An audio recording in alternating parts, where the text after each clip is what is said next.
اعوذ باللہ من الشیطان الرجیم، بسم اللہ الرحمن الرحیم۔ السلام علیکم ناظرین، آپ کا ہوسٹ فیصل ادریس بٹ۔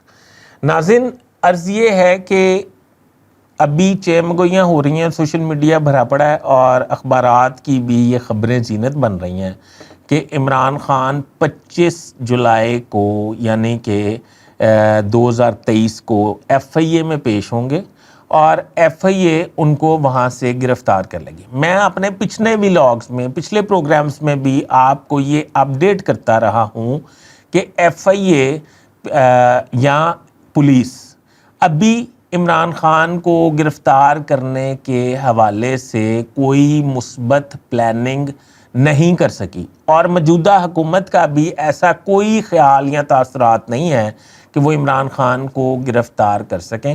یہ جو جتنے میں سمجھتا ہوں کہ دانشور، اب میں ان کو جیلی صحافی بھی نہیں کہہ سکتا خدا نخواستہ، بڑے سینئرز ہیں جو یہ روزانہ کی بنیاد پہ ولاگ کرتے ہیں اور یہ کہتے ہیں کہ بس 1 گھنٹے بعد عمران خان کی گرفتاری ہونے والی ہے، ابھی ہونے والی ہے، شام کو ہونے والی ہے، صبح ہو جائے گی، اس کے گھر فورس پہنچ گئی گرفتار کرنے، اس کو پکڑ لیا، اس کو پکڑ ہی رہے تھے کہ وہ ہاتھ سے نکل گیا۔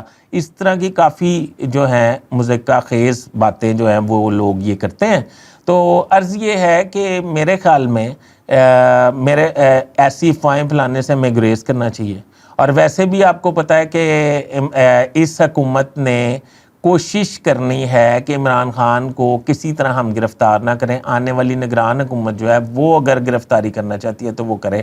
فی الحال عمران خان کی گرفتاری کا کوئی امکان نہیں ہے۔ تو یہ آپ اپنے لیے ذرا خبر سن کے تو اندازہ لگا لیں کہ عمران خان صاحب گرفتار ہوں گے کہ نہیں۔ میں اپنے پچھلے ولاگز میں بھی یہی کہتا رہا ہوں، اب مجھے مجبوراً یہ ولاگ کرنا پڑا۔ ناظرین، اپنے ہوسٹ فیصل ادریس بٹ کو اجازت دیجیے اور اپنے کمنٹس سے ضرور مجھے آگاہ کیجیے گا۔ بہت بہت شکریہ۔ السلام علیکم۔